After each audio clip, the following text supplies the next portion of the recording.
Hey everyone, it is Tuesday, April 1st. You're listening to the Mo News Podcast. I'm Moshe Wanunu. And I'm Jill Wagner. This is the place where we bring you rumors and gossip. And we've stopped reading the news. We're not going to read between the lines. You're going to have to do that moving forward. It's going to be all gossip and untrustworthy information moving forward. April Fools. I hope you found that half as humorous as we did.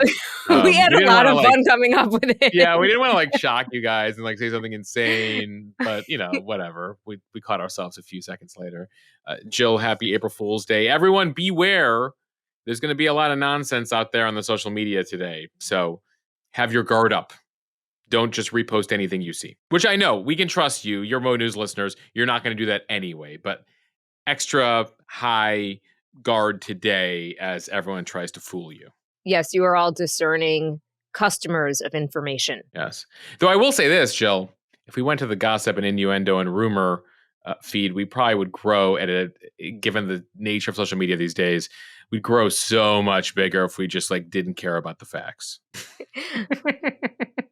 Partisanship sells, right? We very much play it right down the middle. Yeah. And that does, I think, cost us in terms of going viral, clips that get picked up. So it is what it is, Moshe. We'll leave it to the others. We're going to stick to what we do here. So this will be the place where we continue to bring you facts and we read the news and we break it down for you. Rest assured, despite the way we began.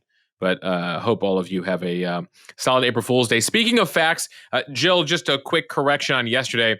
I'd mentioned that homeowner delinquency rates have reached the highest level since 2009.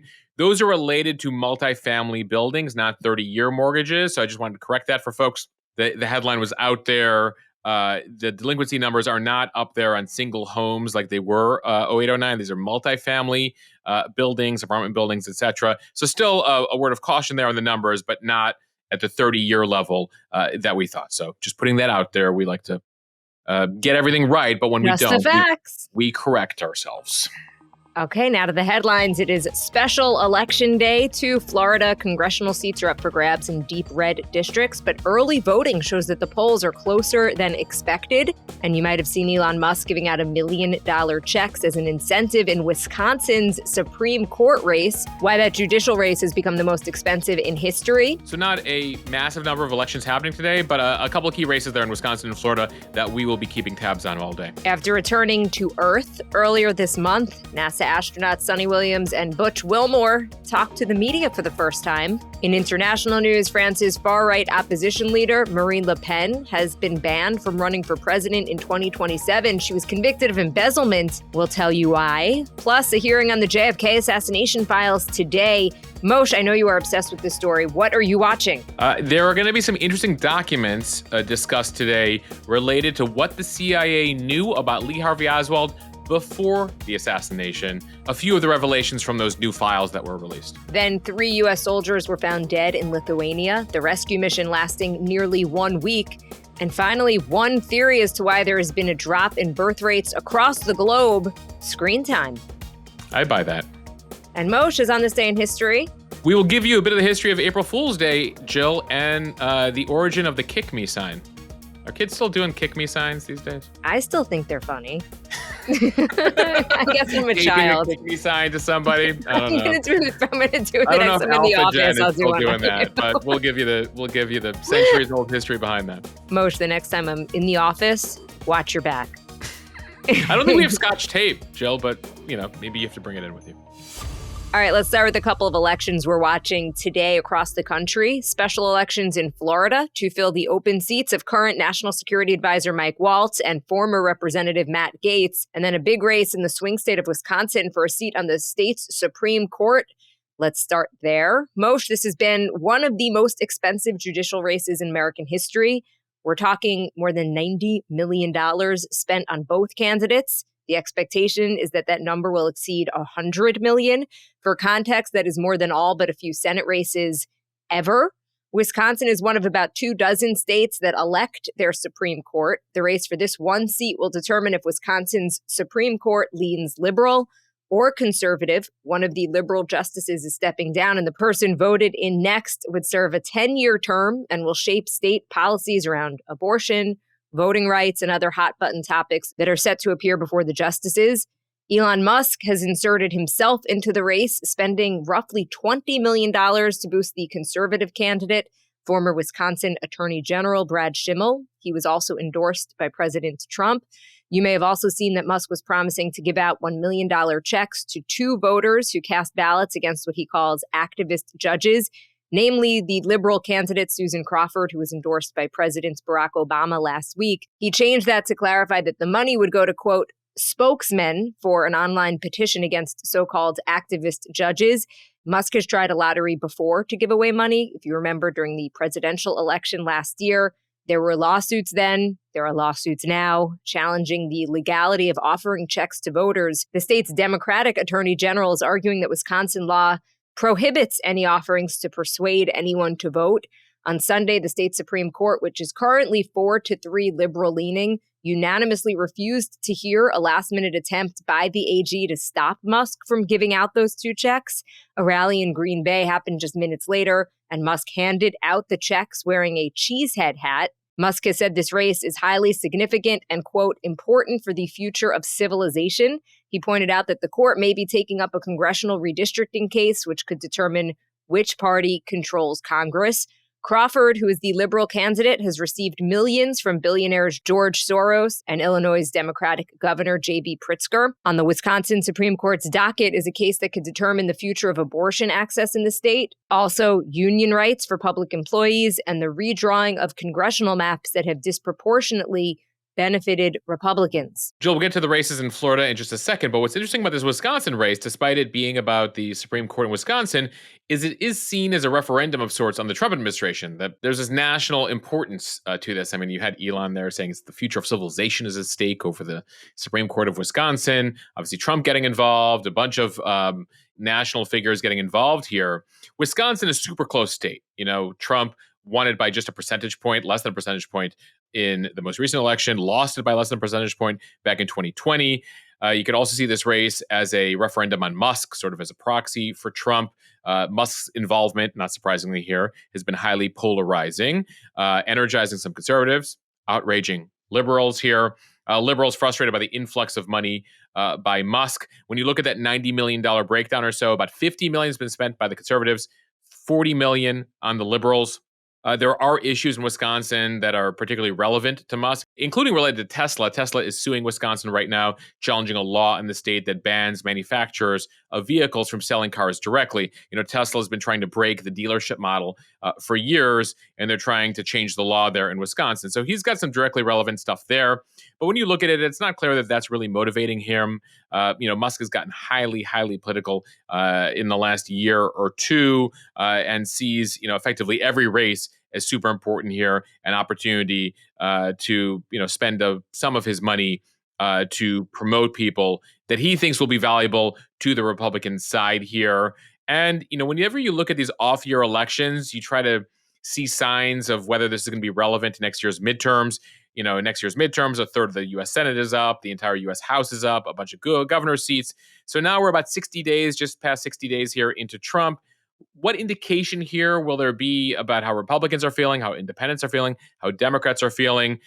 Look for in the coming days, Jill, a lot of analysis overreading the situation. There's some local issues at stake here. Nonetheless, there's not much to go by, besides regular polling into how people are feeling. And so a lot of interpretations and analysis will be done here in the coming days, depending on how things go tonight. Meanwhile, President Trump himself has been heavily involved in 2 special elections in Florida.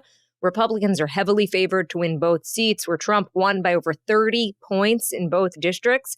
But early polling shows that the races are closer than expected. And unlike in Wisconsin, where Musk's fundraising gave conservatives a bump, Democrats are outraising Republicans in both races. So in Florida's 6th congressional district, the Democratic candidate Josh Weil is an Orlando school teacher. He is outraising his opponent, Republican State Senator Randy Fine, by a margin of nearly 10-1. This is the election to replace the U.S. House seat vacated by Tim Walz, Trump's national security advisor. The other election is to replace former Representative Matt Gaetz in Florida's 1st congressional district. Gaetz, if you remember, resigned when Trump nominated him to be attorney general, but then he backed out of the nomination after a series of scandals. So this race is between Republican Jimmy Patronis, Florida's chief financial officer, and Democrat Gay Valamont, a gun control activist who ran for the seat in November's general election. The Democrats in both of Florida's races have been campaigning heavily against Musk and the Department of Government Efficiency, or DOGE, knowing that many people are unhappy with DOGE's slashing of government funding and jobs. Trump has tried to put his thumb on the scale in recent weeks. He participated in town halls last week for both Republican candidates. He's also repeatedly posted on Truth Social supporting the candidates. Early voting has Republicans leading in turnout. Yeah, it would be a complete, insane shocker if Democrats are able to win either of these seats. But the fact that at least one of them, that wall seat, is even close, relatively close, to the point where the president actually has to engage here, is a pretty remarkable thing. And that's, again, where we talk about interpretation. Democrats getting the sense that, they have the wind at their backs, that there's going to be an opportunity for them next year, as Americans might be saying, you know what, it might be good to have some checks on the power of Republicans right now, who control everything. So look for the numbers here to see how close this is. Again, it appears the Republicans will win these seats, or I should say will keep these seats, given that things are super close. But how close will they be, and what will that tell us about how things are even going in heavily Republican districts? There have been some polls of late. You might have seen polls over the weekend from CBS and some other media outlets that show that there is, even among Republicans, some concern about this focus on tariffs as opposed to focus on getting prices down, and the feeling, of course, among Democrats, a majority of independents, and you're starting to see chipping away at Republicans who are like, I really wish the president would be spending more time on some of the things that he campaigned on when it comes to the economy. And so will that be an indication of that in those Florida districts? We will see. Stay tuned to the Instagram account, the Mo News Instagram account this evening, for those results. All right, now on to our next story. Astronauts Sunny Williams and Butch Wilmore spoke publicly at NASA's Johnson Space Center in Houston, Texas on Monday for the first time since returning to Earth after their 8-day mission on the International Space Station was extended to 9 months because of technical difficulties with their Boeing Starliner. The pair returned to Earth in a SpaceX Dragon capsule on March 18th. Yesterday, they answered questions from the press about what they learned and how they coped. Despite the issues the Starliner faced, namely helium leaks and propulsion issues that led experts to determine it wasn't up to the task of bringing the astronauts home, now both Williams and Wilmore say that they would get back on the spacecraft in a heartbeat. Wilmore was the commander of the Starliner. He took blame for its failures, saying that there were questions he should have asked and didn't. Wilmore also said Boeing and NASA take responsibility, but they have learned from any mistakes and they are ready to move forward. Here's a bit of that. But I'll start and point the finger and I'll blame me. I could have asked some questions, and the answers to those questions could have turned the tide. So blame, that's a term, I don't like that term, but certainly there's responsibility throughout all the programs. And certainly you can start with me. Responsibility with Boeing? Yes. Responsibility with NASA? Yes. All the way up and down the chain. We all are responsible. We all own this. Moshe, that is what I appreciate, that everybody is taking responsibility instead of pointing fingers at other people. Yeah, part of the process there is, they try to improve things. The scientific process is okay, what didn't we know? What did we know? What questions should we have asked? So I found the press conference yesterday revealing. Williams says despite all of the issues, she knew that they were always coming back and that they knew how to pivot when things changed. She added that the biggest lesson she hopes that people take away from their unexpectedly long stay in space is that sometimes you've just got to roll with the punches. Let's hear a little bit of that moment as well, because it was really touching. That is the biggest thing that I want to, pass down, particularly to kids who think that their life should be the straight arrow to what you want to do, and you're just going to get there. Well, sometimes it takes some turns, some rights and some lefts, and you just keep focused on your goal, and other doors might be open for you. Wilmore added that astronauts in the space program prepare extensively for any problems that could arise, and he and Williams were able to use their training. When they did finally get home, they said the first thing they did was hug their loved ones. In Williams' case, that includes her dog. They said they readjusted to gravity and life at home remarkably fast, thanks to a team of nutritionists and coaches that are helping them rehabilitate. Yeah, you might remember we spoke with Mark Kelly, the senator from Arizona, who happened to go into space 4 different times. His identical twin brother, actually holds the record for longest time in space, nearly a year. And Kelly said that basically, however long you were in space is how long on Earth it takes you to recover. But he did say that he knows Williams very well, and she probably engaged in the workout regimen they recommended in space, which allows for a quicker recovery here on Earth as you adjust to gravity again. One other thing that was remarkable to hear yesterday, Wilmore said he attended his home church digitally from the space station. He's a scientist, also a religious man, and so he would live stream the services in space while orbiting Earth, and said that reinforced his belief in God and his faith. So that was interesting to hear at the press conference yesterday as well. They were asked repeatedly about how politicized their time in space has become. Elon Musk has claimed recently that Biden didn't allow Elon Musk to bring them home earlier. That's been disputed by NASA, saying there was no spacecraft available. Nonetheless, they were saying they didn't feel any politics up there. Their focus is on the mission, and they tried to avoid as much as possible the politics, though they did thank President Trump and Elon Musk for getting them home. Time for the speed read from CNN. A major legal verdict causing shockwaves in France. Marine Le Pen, the French far-right leader who had hopes of becoming president in the next election, was found guilty yesterday of embezzling European Union funds and has been banned from running for political office in France for 5 years. Le Pen was supposed to be the expected frontrunner for the next election, but Monday she was given a 4-year prison sentence, though 2 were suspended and 2 will be served under house arrest. She also owes 100,000 euros in fines. Her lawyer says she'll be appealing. Le Pen and other members of her National Rally Party were convicted using European Union funds to pay staff working for their party in France. The court ruled that she and her colleagues embezzled more than 4 million euros in over a decade. So Le Pen's party, we've told you about them before. They've become increasingly popular in France. They now have the most number of seats in the French parliament. The National Rally Party gaining traction amid increasing anti-migrant sentiment in France, their tough on crime approach. And so very much, we were looking at this next election coming up as the first time a far-right leader could actually be elected president.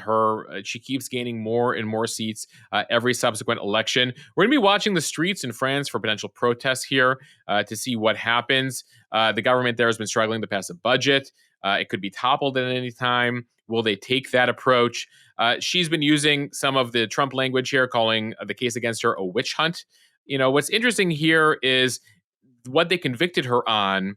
They effectively say that she was a European parliamentarian and that she was using funds that she got from the EU to basically bankroll her party in France. So lawmaker assistants who were paid with European Parliament funds were performing tasks for her party in France. So that's effectively the corruption here that they claim that she was engaged in. We'll see what happens with these appeals. She is getting support from other far-right leaders across Europe. That includes Hungary's Prime Minister, Viktor Orban, some like-minded people in Italy as well, condemning the decision. Elon Musk, not surprisingly, has also waded into the conversation. He's been advocating on behalf of some similar parties in Germany and across the continent. And so he says that when the radical left can't win a vote, they abuse the legal system here.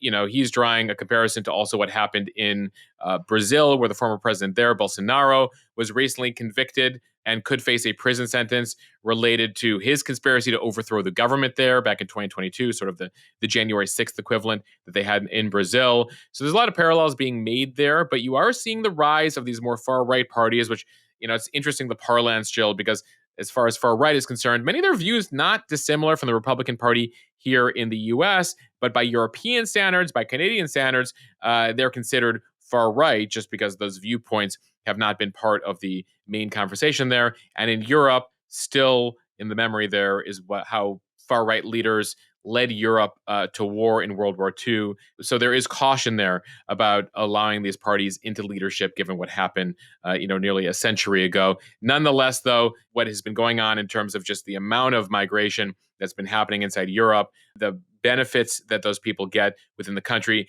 is leading to increased animosity and the popularity of parties like Le Pen's. All right, now from the Hill, a congressional hearing that I know Moshe, at the very least, will be watching today, looking into the batch of new documents related to JFK's assassination. Moshe, do you have the popcorn ready? We're going to pop the popcorn. You know me well. 2 p.m. Eastern time. We will put the link up on Instagram. So today's hearing is hosted by the Task Force on the Declassification of Federal Secrets. It is called the JFK Files. Filmmaker Oliver Stone, who will be testifying today, is the American filmmaker behind the political thriller JFK that made waves more than 30 years ago. It dramatizes alleged conspiracies around his 1963 assassination, suggesting that it was a deep-seated government plot. It sparked public debate and led to a movement to declassify troves of records surrounding JFK's assassination. Decades later, there are still documents coming out that the government did in fact know more than it has let on. President Trump signed an executive order in January demanding the release of remaining documents about the former president, his brother Robert F. Kennedy, and civil rights leader Martin Luther King. More than 2,000 documents were released 2 weeks ago. Upon further analysis, experts found that many of those documents had actually been released before in some capacity, but were potentially further redacted. There were also documents that were unredacted that we've gotten a better sense of, which we'll get to in just a second here. So the task force chair, it's several Republicans, a handful of Democrats, will be looking into this document release. Beyond Oliver Stone, there'll be a couple authors and researchers who've been going through all those new pages of documents to get to the bottom of the mystery here. Now, more than 6 million pages of records related to the assassination have been released over the years, but that's about 99% of them. 1% still have been held back. They were supposed to be released under the first Trump term. CIA asked President Trump at the time, can you hold these back? Then Biden was given a chance to release all of them. The CIA said, can you hold some of these back? And now we're getting more of them, not all of them, but more of them, and starting to get at more of the details around this. Now, as we all know, many of us know, the prevailing story is that Kennedy's murder was done by a sole gunman, Lee Harvey Oswald, from the School Book Depository in Dallas on November 22nd, 1963. And that was reinforced by several investigations, including the Warren Commission, overseen by the Supreme Court Justice back then, 25,000 interviews, tens of thousands of leads. Interestingly, Joe, you know one person who didn't believe the Warren Commission report?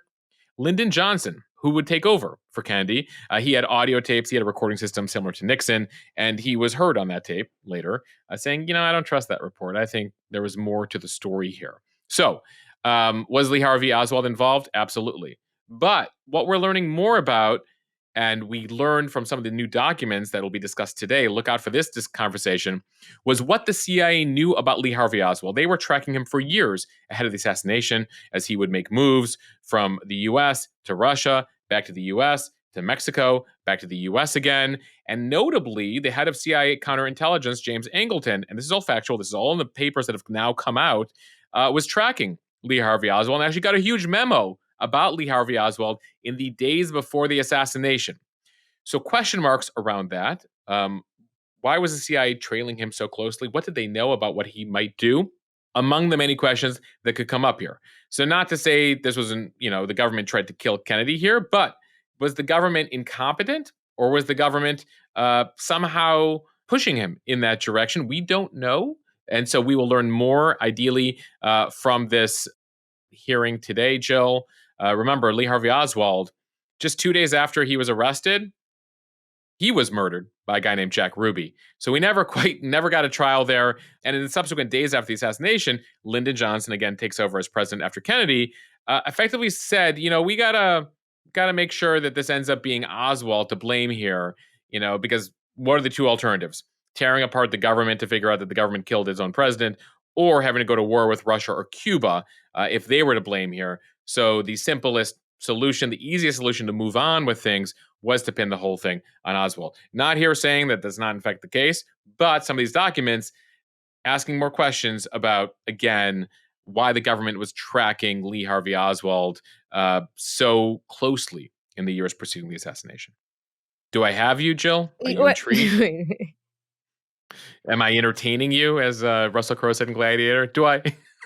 Are you not entertained? Are you not entertained by this explanation? So I tend to go by the philosophy that sometimes the simplest answer is the right one, which in this case would be that Lee Harvey Oswald was a single shooter and that he was responsible for the assassination, that there is nothing really more there. However, the intrigue of it perhaps being something else, I buy it. It's definitely fascinating. He was a known entity is the thing. So the question is, of course, is it an incompetence explanation, which is what the CIA would like you to believe, or were there people? And we know this, and we've talked about this before in previous podcasts. The CIA hated Kennedy, many people there. The Pentagon hated Kennedy, coming out of the Cuban Missile Crisis, coming out of the Bay of Pigs invasion. They felt that he was taking things in the direction they didn't like. So he certainly had a lot of enemies. Also, by the way, you know who didn't like Kennedy? The Cubans. You know also didn't like Kennedy? The Mafia. They felt that the Kennedy brothers turned their backs on the Mafia after they helped him in the 1960 election. So he had no shortage of people who didn't like him. Is an important, again, we deal with facts here, fact ahead of the assassination. Not saying that anything had to do with it, but interesting. And I won't go deeper down. I know we will cover the hearing in tomorrow's podcast, but more to come on all of it, Jill. Oh, we are going to cover it tomorrow? Oh, I'm declaring it here first, folks. You'll get more of it tomorrow. From NBC News, 3 U.S. Army soldiers who went missing in Lithuania during a training exercise last week have been found dead. A fourth is still missing, according to military officials, and search efforts are still going on. They were last seen on March 25th trying to recover an immobilized vehicle from a wetland that you could sink in. Yeah, what they call a peat bog. Their armored vehicle was removed from that peat bog early Monday morning after a strenuous 6-day effort to recover it. Hundreds of U.S. and Lithuanian soldiers and law enforcement were involved in the search for the missing soldiers, and they're still investigating the cause of the accident.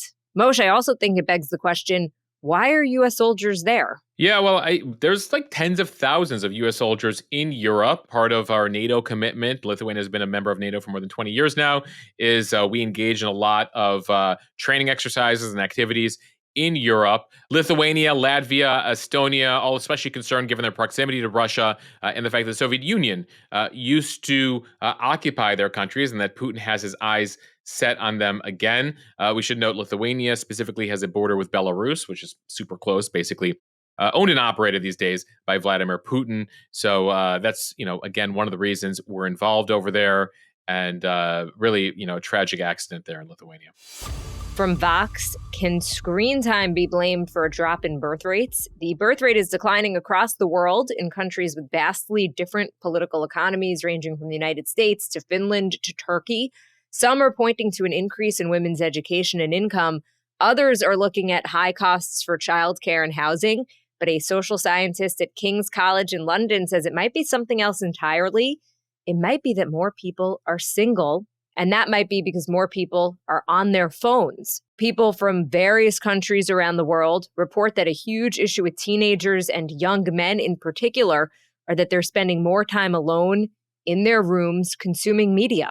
Yeah, I think it's probably a combination of both, right? And some of the lowest birth rates we're seeing are in East Asia and places like South Korea and Japan, where they're going to be declining by half the population in the coming decades. But as far as screen time, we're talking about video games, TikTok, social media, Netflix, even Pornhub on the short list of culprits keeping people in front of their smartphone screens, on their devices, away from the outside world. There was a study recently here in the U.S. of American men finding that 2/3 of American men say they, quote, agree with the phrase, "no one knows me well." And so one of the reasons could be they themselves and their devices. And this is not just in developed countries. This is not just in urban settings. The social scientist you mentioned, her name is Alice Evans over there at King's College in England, said that they traveled to small Mexican towns, and their mothers were saying that their teenage sons are spending all their time in their bedroom. They heard the same stories in villages in India, villages in Bangladesh.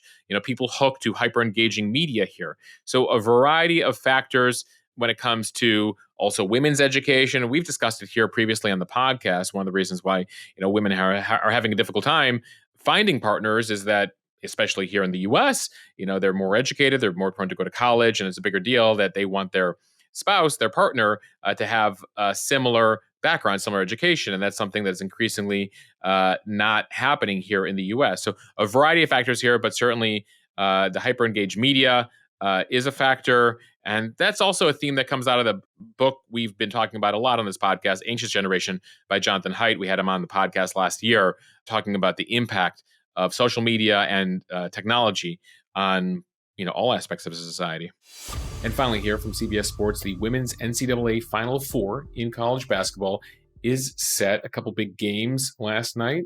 Number 1 seed Texas took down number 2 TCU, Texas Christian University. It is now the Longhorns' first Final Four appearance in more than 20 years. UT will face the University of South Carolina on Friday. South Carolina, I should note, is going for their second straight championship and their third championship overall in just the last 4 years. They have very much dominated, so UT will have their hands full. Meanwhile, another big finish last night. Number 2 UConn dominated the top-seeded USC Trojans last night. It means the UConn Huskies have now reached their fourth Final Four in 5 years. UConn was led by Paige Beckers. Beckers is the presumptive number 1 overall pick in next month's WNBA draft. She has dominated this year and has led UConn to their numerous Final Four appearances. So in sum here, the Final Four for the women, UConn, UCLA, UT, South Carolina, and then the winner of UConn UCLA will face the Texas South Carolina winner in the championship game. All right, now time for On This Day in History. April Fool's Day history for you on this April 1st. Now, there's various theories, Jill, as to the origins of April Fools, but the prevailing wisdom is we go back to the late 1500s in France. They switched from the Julian calendar to the Gregorian calendar. Now, the Gregorian calendar is the one that we use from famous Pope Gregory that has, begins with January, ends with December. Now, the notable thing, the Julian calendar would begin with the spring equinox. April 1st used to be the first day of the year. And so when the move happened from the Julian calendar to the Gregorian calendar, from April 1st being the first day of the year to January 1st being the first day of the year, there were a lot of fools and jokes placed on the people who still thought April 1st was the first day of the year. A lot of, pranks started to develop around then. They call it, back then in France, Poisson d'Avril, April fish, meant to symbolize a young, easily caught fish, a gullible person. How do you like my pronunciation there? Moshe, very impressive. You went for it. Poisson There was d'Avril. rolling of tongues. I'm impressed. Je parle un peu français, mais je ne pratique pas. Gilles. I caught Jill. I caught Gilles in Francais. France? It's not Jill. I don't think they. I think you got to go with Gilles. Gilles. Yes. When I briefly took French in high school, it was Gilles. Gilles. Or Gilles. Anyway, so we can thank the French in the late 1500s for playing pranks on people who didn't understand the calendar was switching. Apparently, it really started to spread in Great Britain in the 18th century. In Scotland, it was a 2-day event. And there is where apparently the Kick Me sign that I mentioned earlier comes about.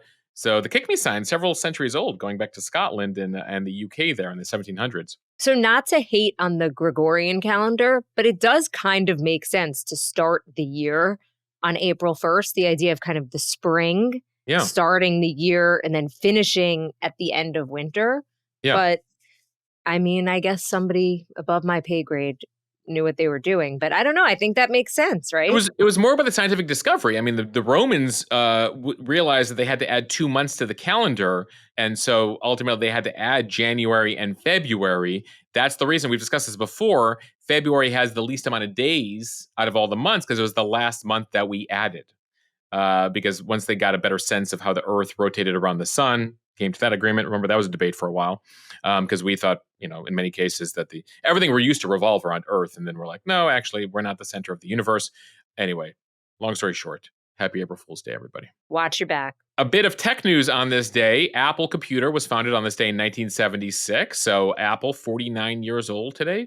Steve Jobs, Steve Wozniak, and Ronald Wayne. Not many people know about Ronald Wayne. He got a buyout very early. Guess didn't think that Apple would amount to much. So got paid out. He'd be worth much, much, much, much more money if he hadn't left so quickly. As Julia Roberts said in Pretty Woman, big mistake. Big. Huge Ronald Wayne. Huge. On this day in 1979, Nickelodeon launches. So happy 46th birthday to Nickelodeon. On this day in 2004, in what the staff actually thought was an April Fool's joke, turned out not to be a joke. The Google founders rolled out Gmail on this day 21 years ago. They were offering things like 1 gigabyte of storage, that you could have up to 14,000 emails without running out of space. Back in 2004, you're like, what? That's crazy. Who would need 14,000 emails? I think if I go to my inbox now, Jill, I have like 14,000 unopened emails at this juncture. So anyway, happy. That would drive me crazy. My inbox is clean. Some people are zero inbox people. I am not one of them. But happy birthday, Gmail. We end here with a bit of music history on this day. On this day in 1977, Fleetwood Mac releases their big hit, Don't Stop Thinking About Tomorrow, used later by Bill Clinton as his campaign theme song. On this day 36 years ago, Eternal Flame by the Bangles reaches #1 on the Billboard charts. Also a solid hit there, Jill, from the late 80s. That song is ripe for a cover. Somebody from today's world, today's music should redo it. All right. Adele, Chappell Roan, I'm looking at you. Dua Lipa. Dua Lipa is sort of the queen of remakes and taking other people's stuff. So we'll expect Dua to do it. All right. Thank you for listening to the Mo News podcast. All rumors, all innuendo, no facts. April Fools. If you like what you hear, please share this with your friends. It does help us grow. Follow us and subscribe so you don't miss an episode. And please review us in the App Store. No joke. 5 stars we're looking for. And again, be on the lookout today. And by the way, if there's like really funny April Fool's jokes, please send it my way on Instagram and we'll repost it. Thanks for listening to the Mo News podcast. Have a fantastic day. I hope you enjoyed.